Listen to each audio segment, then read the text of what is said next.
Hi hello friends, welcome to our channel. ఈరోజు మన recipe గుమగుమలాడే గోంగూర పచ్చడి చూసేద్దామా? మరి రెసిపీలోకి వెళ్ళిపోదాము పదండి. ముందుగా ఒక ప్యాన్ తీసుకొని అందులో 3 టేబుల్ స్పూన్ ఆయిల్ యాడ్ చేసేసుకోండి. ఈ ఆయిల్ అనేది హీట్ అయిన తర్వాత అందులో 1/2 టీ స్పూన్ మెంతులు వేసి బాగా ఫ్రై అవ్వనివ్వాలి. అందులో 1 టీ స్పూన్ ఆవాలు కూడా యాడ్ చేసేసుకోండి. ఈ పచ్చడి అనేది ఇవి ఎంత ఫ్రై అయితే అంత టేస్ట్ వస్తుంది. అందులో 1 టీ స్పూన్ జీలకర్ర కూడా యాడ్ చేసేసుకోండి. ఇలా ఇవి 3 బాగా ఫ్రై అవ్వనివ్వండి. ఈ పచ్చడి వేడివేడి అన్నం వేసుకుని తింటే సూపర్ ఉంటుంది అబ్బా. ఒకసారి రియల్గా ట్రై చేయండి. ఇట్లా ఫ్రై అవ్వనివ్వండి. అందులో 8 నుంచి 15 వరకు ఎండుమిర్చి వేసుకోండి, యాడ్ చేసేసుకోండి. నేను తీసుకున్న గోంగూరకైతే ఇవి కారం సరిపోతుంది.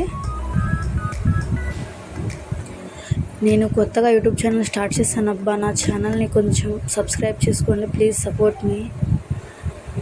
తర్వాత అవన్నీ ఒక పక్కన ఆరబెట్టేసుకోవాలి. దాని తర్వాత మళ్ళీ అదే ప్యాన్లో ఆయిల్ హీట్ చేసేసుకోండి.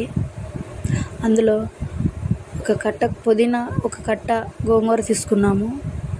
ఇది పుదీనా అంటే పుదీనా స్మెల్ వచ్చింది అనుకుంటారేమో, అలా ఏమి ఉండదు. పచ్చడి మట్టుకు సూపర్ టేస్ట్గా వస్తుంది. ఈ విధంగా ఒకసారి ట్రై చేసి చూడండి. ఇట్లా ఈ పుదీనా గోంగూర వేసేసి బాగా ఫ్రై అవ్వనివ్వాలి. ఈ విధంగా ఫ్రై చేసుకుంటూ ఉండండి. ఇందులో ఆయిల్ సరిపోకపోతే మళ్ళీ యాడ్ చేసుకోవచ్చు.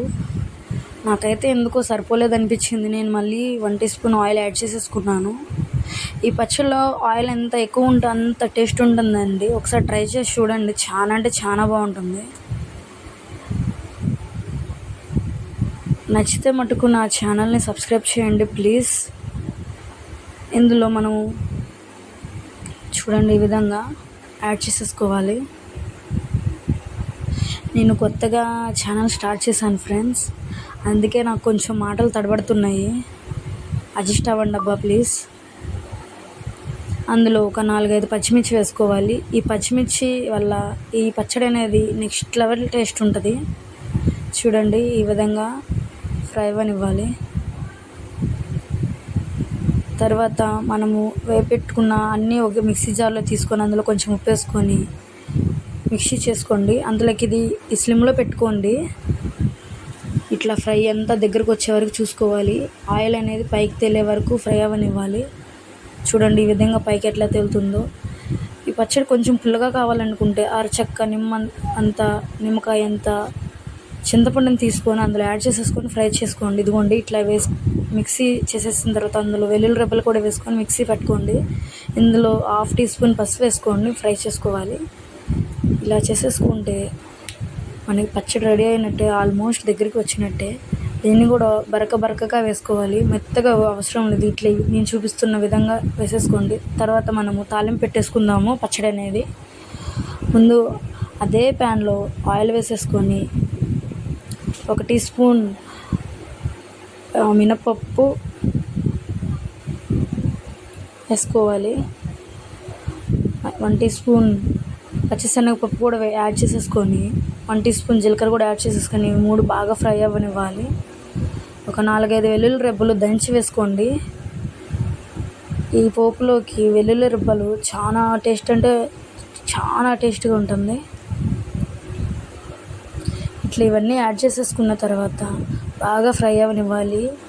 గోల్డెన్ రెడ్ కలర్లోకి రావాలి. మరి అట్లా అని చెప్పి మార్చుకోకూడదు. ఇది పచ్చడి చాలా అంటే చాలా బాగుంటుందండి. ఒకసారి ట్రై చేయండి. అప్పుడప్పుడు ఇలా ట్రై చేస్తూ ఉంటాను. ఇట్లా ఒక ఎండుమిర్చిని కూడా వేసేసుకొని ఫ్రై అవ్వనివ్వండి. ఎండుమిర్చి అనేది పోపులో కంపల్సరీ ఉండాలి కదా, లేకపోతే అది దాన్ని పోపు అనే అనరు. ఇట్లా ఫ్రై అయిన తర్వాత మనం పచ్చడిని వేసేసుకొని రుబ్బు పెట్టుకున్న పచ్చడి మొత్తం వేసేసి ఒక 2 మినిట్స్ వరకు బాగా ఫ్రై అవ్వనివ్వండి. చూడండి ఈ విధంగా ఫ్రై అవ్వనివ్వాలి. నూనె అనేది ఎంత ఉంటే అంత బాగుంటుందండి.